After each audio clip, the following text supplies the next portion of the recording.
Jonkel en richtig.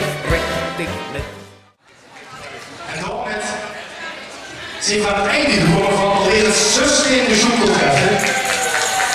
Maar er zijn twee mannen hier op de bühne die de koperen show om u te vertellen wie ze deze middag hebben bereikt.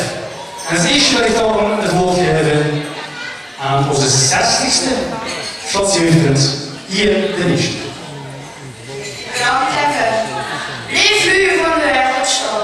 Je hebt geen wat van nee, sorry.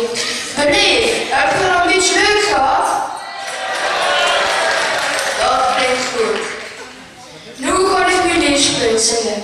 Gelijk voor die, dat draag ik niet kwijt. Met de vaste lappen, loop ik voorop, is het de wervelzout in de koop. Gelijk aan!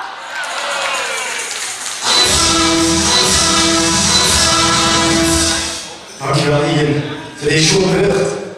En een stoere beurt aan onze schatsprins van de Wereldschatsplein, Bas ten Eerste, om u te laten weten wie hij deze schoenmiddag beleefd heeft. Leven laatste van leven uw wereldschap. Ja, wie een beetje voor jou. Ik heb eens zien dansen, ik heb eens zien zoeken, ik heb eens zien zingen. Het wordt fantastisch om te zingen. Dus Geel genoten, tenminste we hebben veel van 4 kunnen zingen. Het scheren van genoten, dan hebben we veel genoten. Ik wil nog heel graag afsluiten met mijn leefspreuk.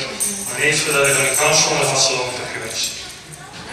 Leef nu, al is er geen weg, geen spoor, geen brug met de vasteland naar beneden. Dan kunnen ze terug. Iedereen, Allah!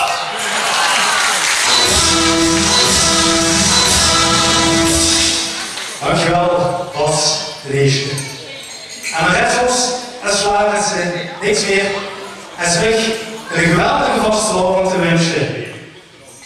En hopelijk mogen we volgend jaar weer begroeten op alweer de 17e Jonkelmiddag. Want op de Jonkelmiddag, daar komt ze terug.